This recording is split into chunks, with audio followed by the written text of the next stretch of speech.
aurait dit trouver de la députée de la France insoumise qui était... Merci, merci de la dire. Et vous avez un bon accueil. Camarades, amis, évidemment je suis heureuse qu'aujourd'hui on soit tous rassemblés aussi nombreux. C'est d'abord une victoire face au pouvoir. Toujours nous empêcher de nous rassembler.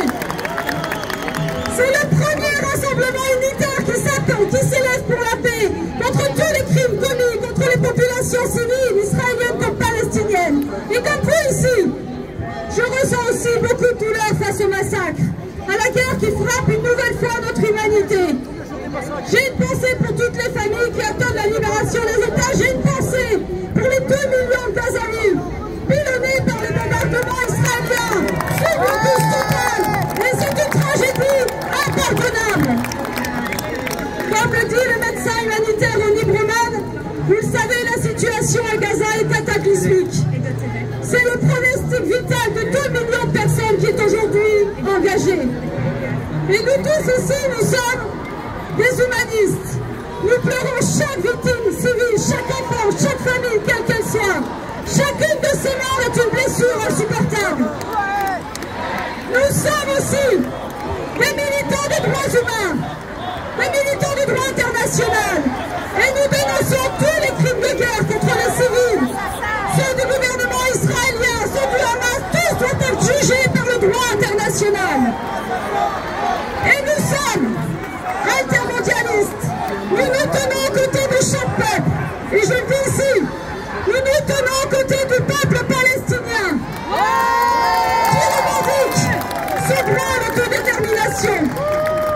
Depuis 50 ans, le peuple palestinien se bat pour sa liberté. Et le paye par des centaines, par des milliers de morts et de vies chaque année. Alors à la France insoumise et en tant que parlementaire, en tant que responsable politique, et je le dis ici solennellement, nous dénonçons la lâcheté coupable du président Macron.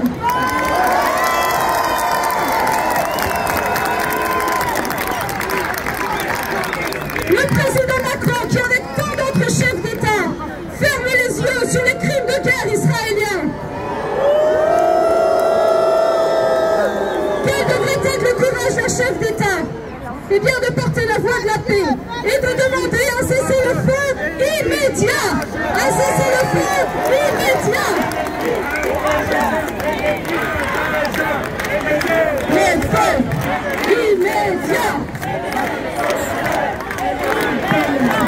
Cessez-le-feu immédiat. Arrêtez le massacre à Gaza. Cessez-le-feu immédiat. Arrêtez le massacre à Gaza. Cessez-le-feu immédiat. Arrêtez le massacre à Gaza.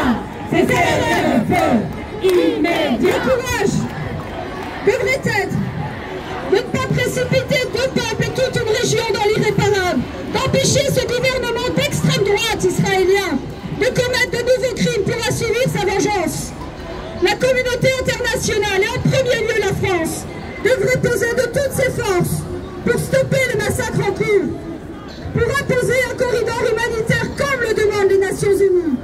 Et je veux ici être l'ami des peuples palestiniens, mais aussi des peuples israéliens. C'est de contraindre l'État d'Israël à un règlement juste du conflit, à accepter la fin de la colonisation, la fin du blocus de Gaza, la fin de l'apartheid.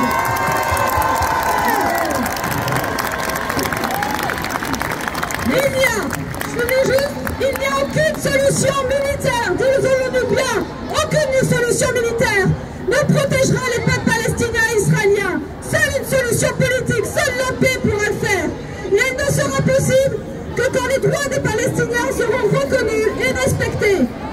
Avec la fin de la colonisation et de l'oppression.